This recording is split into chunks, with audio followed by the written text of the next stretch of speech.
Halo, assalamualaikum warahmatullahi wabarakatuh. Apa kabar semuanya pencinta buku? Hari ini saya akan mereview sebuah buku yang berjudul Teori Pengembangan Organisasi oleh Profesor Dr. Sendang P. Siagian, MPA.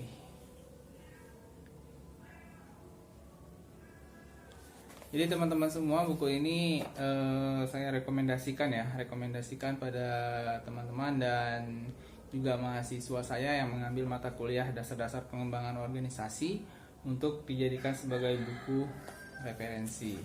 Jadi buku ini buku lama sebenarnya, tapi dicetak yang saya punya sampai cetakan 2012. Ini sebenarnya tahun 1995.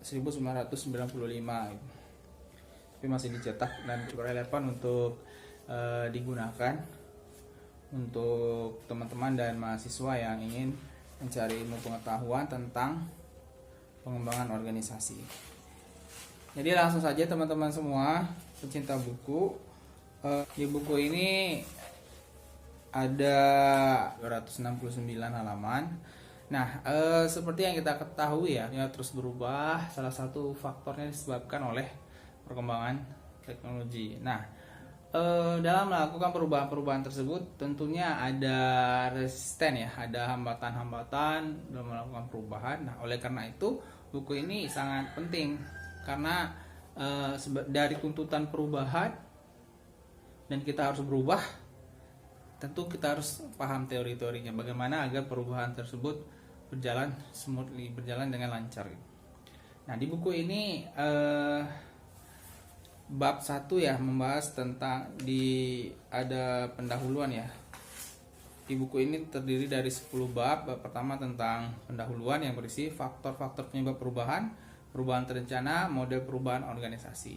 Lalu dilanjutkan dengan bab kedua tentang peranan dan gaya konsultan pengembangan organisasi. Nah, jadi teman-teman semua, tentu kita sebagai aktor yang melakukan perubahan, orang yang menginginkan perubahan, sebelum melakukan perubahan agar perubahan tersebut berjalan dengan lancar, terutama pimpinan, maka kita harus paham bagaimana karakteristik dan karakter-karakter atau sifat-sifat dari perubahan tersebut agar bisa diterima oleh anggota-anggota kita. Nah, kemudian ada proses diagnostik. Ini perubahan tersebut apakah diperlukan atau tidak, tentu harus ada analisis masalah dan diagnostik atau diagnosa masalah. Nah, ini banyak model-model bagaimana cara mendiagnosis permasalahan-permasalahan tersebut. Jadi recommended sekali untuk teman-teman yang ingin mencari ilmu pengetahuan, terutama para pemimpin ketika ingin melakukan perubahan, dan juga mahasiswa untuk mencari ilmu pengetahuan tentang pengembangan organisasi. Kemudian di bab keempat dibahas tentang mengatasi kecenderungan menolak perubahan. Nah, tentunya dalam melakukan perubahan ada penolakan tentunya ya.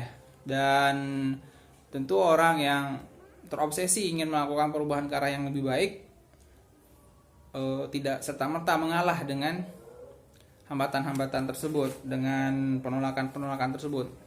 Nah, tentu dengan ada caranya bagaimana cara mengatasi penolakan tersebut. Nah, kemudian yang kelima, berbagai strategi intervensi. Tentunya perubahan tersebut harus ada intervensi kita pada orang lain agar perubahan tersebut diyakini dan dapat diterima oleh orang lain. Kemudian yang bab ke-6, peningkatan keterlibatan, pemberdayaan dan pemeliharaan hubungan interpersonal yang serasi sebagai salah satu bentuk intervensi pengembangan organisasi. Nah, ini masih pembahasan tentang intervensi. Ada beberapa kata ya yang tidak boleh terpisahkan dalam pembahasan mengenai pengembangan organisasi. Intervensi salah satunya dan resistensi juga salah satunya. Kemudian bab ke-7, kelompok sebagai sasaran intervensi pengembangan organisasi. Jadi selain individu, di dalam organisasi itu ada kelompok-kelompok ya, ada kelompok-kelompok yang mereka cukup berpengaruh ketika perubahan itu kita coba sampaikan, maka kelompok-kelompok itu sangat berpengaruh sekali. Jika mereka terima, maka perubahan tersebut dapat dieksekusi. Jika tidak, maka perubahan tersebut sulit untuk dieksekusi gitu. Selain juga ada penolakan secara individu.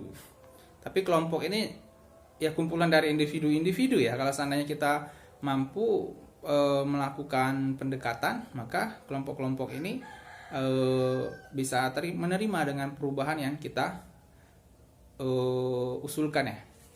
Kemudian yang bab ke-8, bab selanjutnya intervensi peningkatan produktivitas, masih berbicara tentang intervensi. Kemudian bab ke-9 transformasi organisasi dengan berbagai intervensi strategi. Jadi intervensi ini sangat penting sekali di dalam organisasi, dan ini juga merupakan salah satu keterampilan ya atau kompetensi yang mesti dimiliki oleh agen perubahan atau orang-orang yang menginginkan perubahan ke arah yang lebih baik. Maka intervensi ini ya at least harus dimiliki ya, pemahaman tentang intervensi ini mesti dimiliki. Nah, kemudian yang bab ke-10 arah dan agenda pengembangan organisasi di masa depan. Nah, namanya perubahan ya.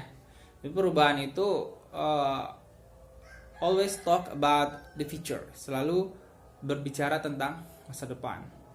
Dan manfaatnya tidak untuk hari ini, kita ingin merubah agar di masa depan ada perubahan ke arah yang lebih baik. Nah, ada 10 bab ya, ada 10 bab teman-teman semua. Cinta buku ini bukunya bisa, ini saya beli secara online dulu, teman-teman juga bisa coba cari ya. Kalau yang kesulitan dapatkannya bisa DM ya. Bagi teman-teman yang merasa video ini bermanfaat, jangan lupa like, comment, and subscribe. Sampai jumpa di review buku selanjutnya. Salam pencinta buku. Assalamualaikum warahmatullahi wabarakatuh.